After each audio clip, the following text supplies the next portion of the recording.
Hi, Misha here, and I have another Japanese 1/72 scale die-cast model here. This is a new one from Hobby Master, or rather it's one they did a long time ago, but this is a new release.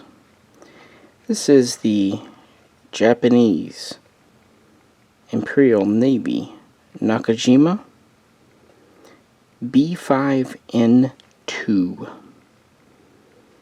And this is a scheme as kind of used in Pearl Harbor.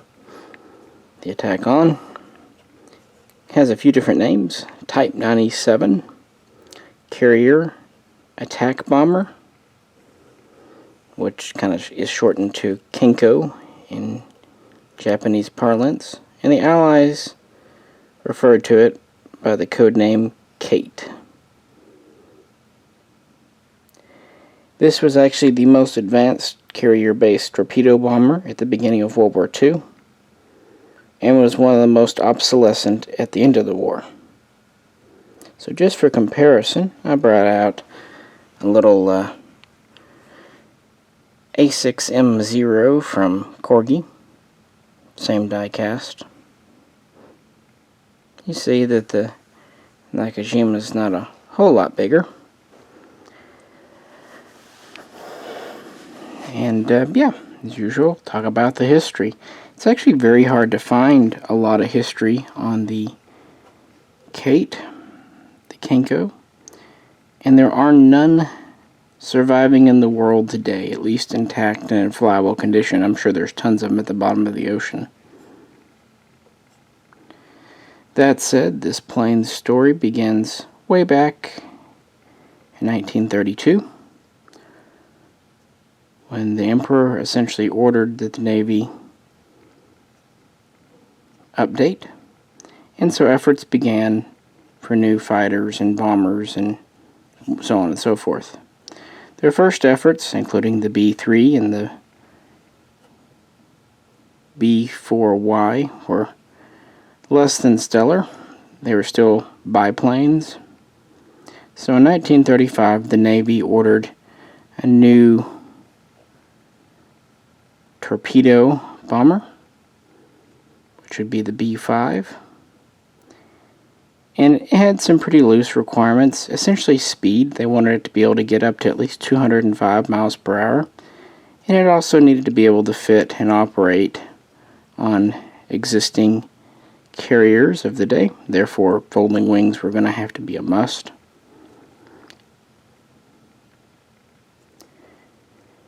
And the two big contenders were, of course, Nakajima here, and also Mitsubishi. One, of course, this was the B5N prototype, and the Mitsubishi would be the B5M. Pretty straightforward there. And the Nakajima prototype was first ready in December of 1936,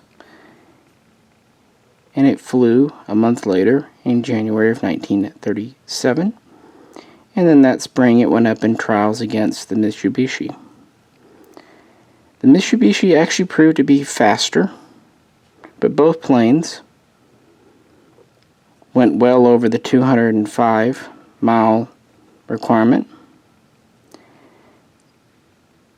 Essentially, the Nakajima was chosen for two reasons. One, it was seen as a more modern, advanced design. For example, it was the first in the Japanese Navy to have hydraulically powered landing gear, retractable landing gear, whereas the Mitsubishi still had fixed landing gear.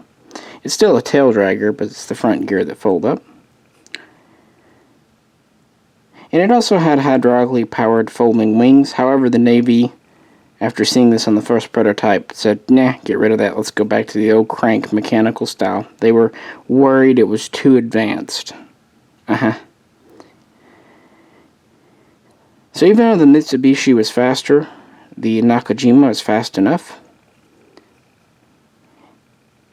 And so it was ordered. Really the other reason was Nakajima had kind of passed up going for the new fighter, which would become the Mitsubishi A6M. And so Mitsubishi was kind of tied up manufacturing first the A5M and then getting into the A6M.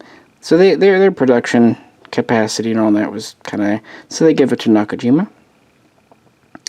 And these would be put into production late 37, early 38, and first sent to carriers and used in combat in 1938 in China, where they would be used as kind of a ground attack. So what do we have here? The original aircraft, which was the B5N1,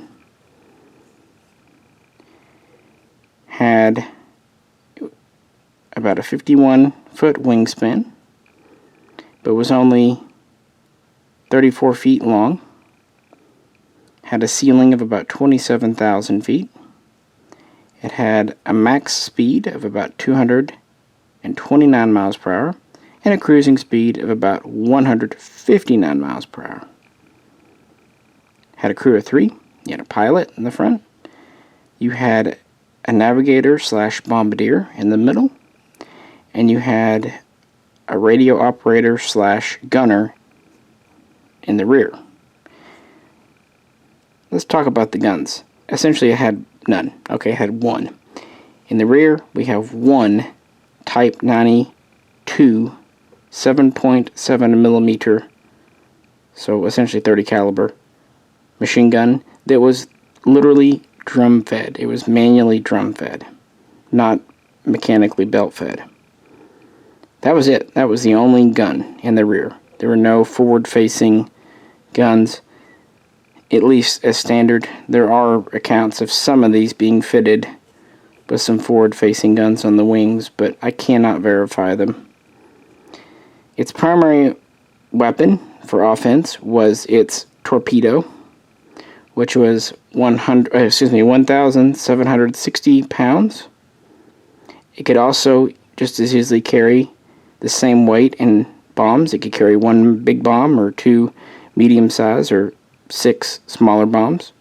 So it was equally at home as a torpedo or a more standard bomber. It was carrier-based, but it could operate off the land as well.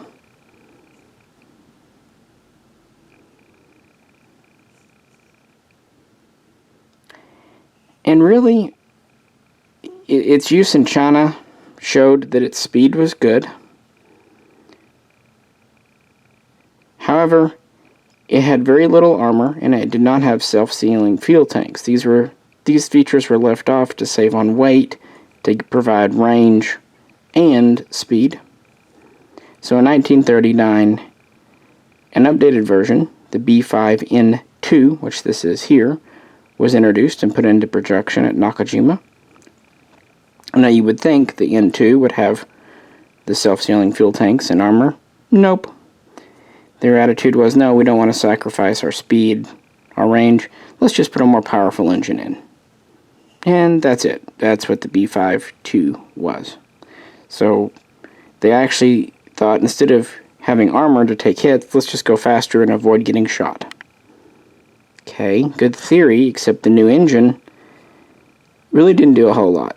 That 159 miles per hour cruise speed was all the way up to an amazing 161 miles per hour, and that maximum speed of 229 miles per hour was bumped all the way up to 235 miles per hour. Now keep in mind, 1939, other technologies are catching up. Still yet, this is a very advanced torpedo bomber at the end of the decade. These were again deployed, first with the N2s, also the N1s were still being used in 1940 in French-held Indochina. But of course their big claim to fame was on December 7th, 1941, during the attack on Pearl Harbor. 144 B5N2s were used. They came in 2 waves. Around 40 were fitted with torpedoes, and the rest, 100 or so, were fitted with various conventional bombs. So primarily they were used as bombers, at least 2/3 during that. 5 were shot down that Sunday, but at the cost of the battleship Arizona, which these hulled and sunk, and minor damage to other things, and of course many smaller vessels were damaged or destroyed by these. Their torpedoes were actually reasonably effective, more so than the American Mark 13 torpedo used at the time at least. And this was the best torpedo bomber right then, better than the TBD Devastator and better than the British Fairey Swordfish. So early on it did okay, despite it having pathetic defensive armament and an increasingly obsolescent speed, and of course not having self-sealing fuel tanks. These were of course used again during the Battle of the Coral Sea, and were used at the Battle of Midway. They took part in helping sink the carriers Hornet and Yorktown.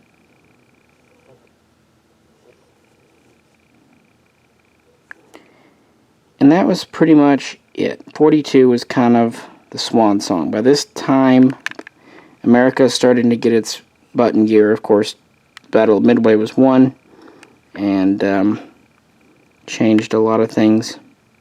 And newer planes are starting to come online. It's worth pointing out that Nakajima stopped making the Kate in 1941, but 2 other Japanese factories took over. But main production ended in 1943 with 1,150 built. Now, it was supposed to be replaced by the more advanced B5N, but unfortunately it was delayed and did not appear until late 1944. So these were continued on. They were used kind of not really at their strengths in 1944 to defend the Philippines when Japan was trying to hang on to them. They suffered very heavy losses, and after that point the kanko was pretty much given one of 3 roles. It could be a maritime patrol ship, kind of a scout patrol. It could be an anti-submarine patrol plane, or, as I'm sure you guessed, these were used for kamikaze attacks.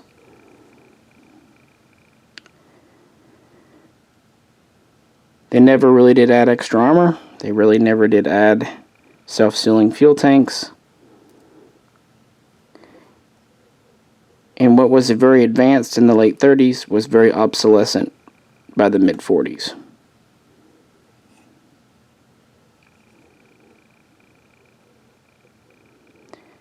And that was pretty much it, guys. Like I said, none survive today in the world, at least fully intact.